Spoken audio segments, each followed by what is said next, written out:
alafu unakuja kuniambia unatabiri. Endelea kutabiri na uchawa wako kwa kujipendekeza. Unatabiri unaogopa kanisa lako kufungwa, unaogopa kutekwa. Endelea kutabiri hivyo. Wizara ya Ulinzi, wizara ya mambo ya ndani. Sawa. Kuna mtu anatafutwa. Mtu huyo wanatafuta mtu wa kumpa wizara ya mambo ya ndani kwa ajili ya kufunga makanisa. Wanatafuta mtu kama huyo, wanatafuta mtu ambaye atavaa bomu, asema nani amfunge paka kengele. Kwa wanatafuta mtu ambaye anaweza kuvaa bomu ya kuyafunga makanisa. Wanatafuta mtu ambaye waziri ambaye anaweza kusimama akafunga makanisa bila kujali chochote wala kusikiza lolote. Akisema amesema. Anatafutwa mtu wa namna hiyo. Kwamba wewe unaweza nafasi hii tukupe? Sisi tunachotaka bwana ufunge makanisa. Unaweza? Uwezi?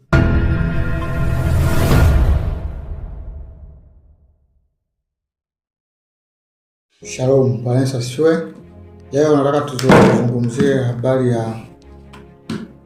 ambayo imeonekana baada ya Makonda kuteulia kwamba mtu yote kutoa taarifa ya serikali mpaka awe na kibali. Amen. Na kama inavyojulikana, watu wa habari ni wale na hao wanarudi kusema habari hiyo ni fake, sio kweli. Kwa hiyo iwe ni kweli au ni fake, semwala lipo, kama lipo basi linakuja. Sawa. Wakati kuna mawaziri wengine wanajaribu kusafisha kupoza elimu, kuna wengine wanakuja na matamko. Na hili sio la kwanza. Kuna mtu mmoja ni yupi alishawahi kusema kwamba marufuku mtu yoyote kutabiri au kutoa unabii bila kibali. Kuna mtu sikumbuki vizuri alikuwa ni nani.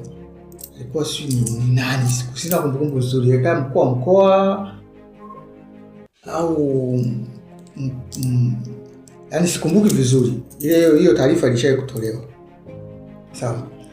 Labda niwaambie kitu ambacho kinafichwa, ambacho kinatafutwa, lakini Mungu alishasema hamtafanikiwa katika kitu hiki, katika jambo hilo. Sawa. Mpaka sasa, kuanzia mwezi wa 7 mwaka jana mpaka leo,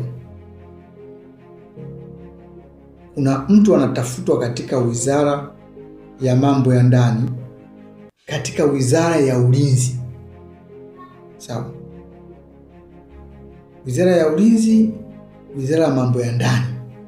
Sawa. Kuna mtu anatafutwa.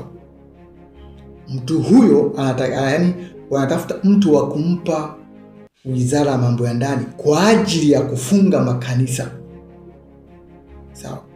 Kumbuka zile nabii ambazo zinasema kwamba yule dada anasema kwamba aliona makanisa yakifungwa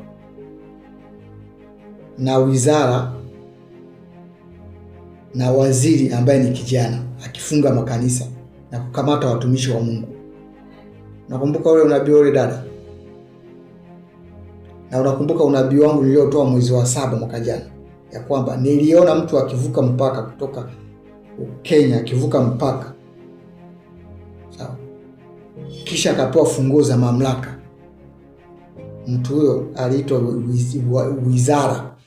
Sikusema ni wizara gani, si ndio? Alipewa mamlaka ya kulitesa kanisa. Nakumbuka. Kwa hiyo huyo wanatafuta mtu kama huyo. Ni mtume nani? Ni mtume nani? Wanatafuta mtu kama huyo. Wanatafuta mtu ambaye atavaa bomu, asema nani amfunge paka kengele. Kwa wanatafuta mtu ambaye anaweza kuvaa bomu ya kuyafunga makanisa. Wanatafuta mtu ambaye waziri ambaye anaweza kusimama akafunga makanisa bila kujali chochote wala kusikiza lolote. Akisema amesema. Anatafutwa mtu wa namna hiyo. Kwamba wewe unaweza nafasi hii tukupe?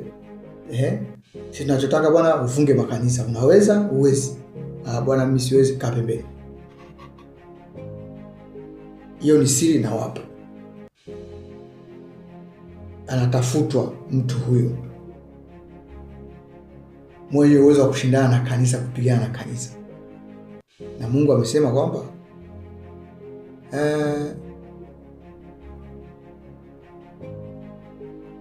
Mungu atazuia hilo. Sawa. Lakini badala yake tunaona sasa watekaji anatafutwa. Yaani wanatafuta nani anaweza kufanya kazi ya kufunga makanisa. Ndugu yangu, kufunga makanisa ni kushindana na Mungu. Utakula kichapo cha maana. Yaani Mungu atakugaragaza, atakuvunja vunja vibaya.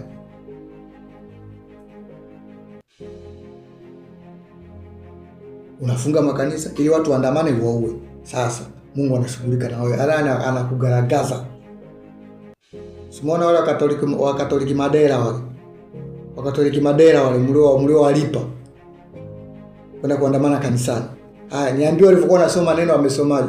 Yule jamaa anasema kutoka katika mazabui. Sio mazabau, mazabui.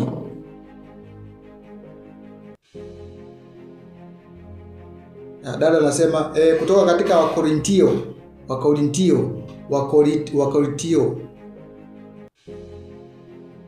Sio Wakorintioni, sio Wakorintio 13 hadi 10. Yaani amekula za uso ili kwa Mungu kuonyesha kwamba hawa wamenunuliwa, ni machawa. Sasa mtu ambaye atakaa atasema hawa kweli ni Wakatoliki, wana akili timamu.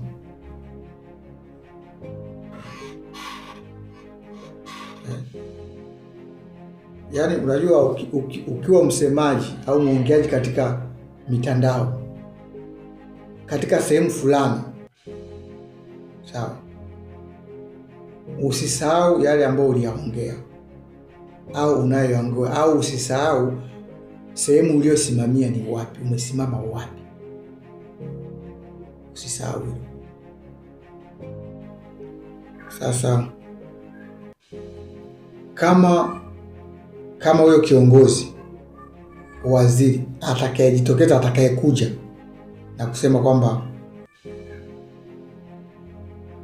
mtu kuongelea serikali, kusema serikali au kutoa unabii awe na kibali, atakayekuja kuongea hivyo, basi ajue neno hili liko nyuma yake, kwamba hivi na watumishi wote na watu wote hakuna kuiombea hiyo serikali wala viongozi wake. Ana wao si wanapisha sheria kuzuia wasisemwe. Sasa nyinyi mnakuwa mnawaombea nini? Au mnaombea kitu gani? Ndio maana nasema hawa wanaofanya hivyo ni machawa, kwa sababu wote unaoona humo, walioko humo ndani wote ni kitu hichi. Huyu anasema anapoza elimu, huyu anakuja anaongea hivi, huyu anakuja anaongea hivi.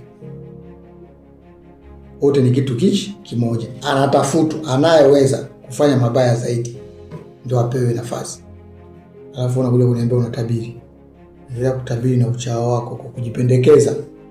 Unatabiri unaogopa kanisa lako kufungwa, unaogopa kutekwa. Endelea kutabiri hivyo.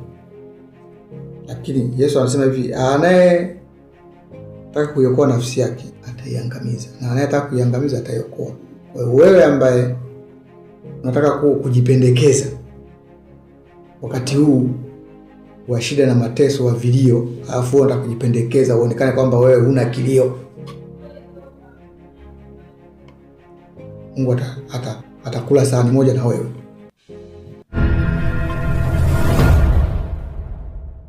Shalom, Bwana asifiwe. Kwa habari ya watu ambao wanatuma mchango au sadaka au wanaohitaji kutuma kupitia hizi namba ambazo ziko hapa. Sawa. Hizi namba hazipokelewi. Sawa. Hazipokelewi, ni kwa ajili hiyo tu. Ukitaka kuwasiliana na mimi tumia WhatsApp kwa hiyo namba ambayo kwa hiyo namba ya Airtel inayoishia na 80. Namba zilizoko public ni kwa ajili ya michango na sadaka. Patikana kwa WhatsApp. Una maswali, unahitaji nini, wasiliana na mimi kwa WhatsApp. maswali na majibu yako yanajibiwa hapa WhatsApp hapa. Matuma na message utanitumia kupitia WhatsApp, na WhatsApp hiyo ya Airtel inatumika kwa WhatsApp. Mungu akubariki sana.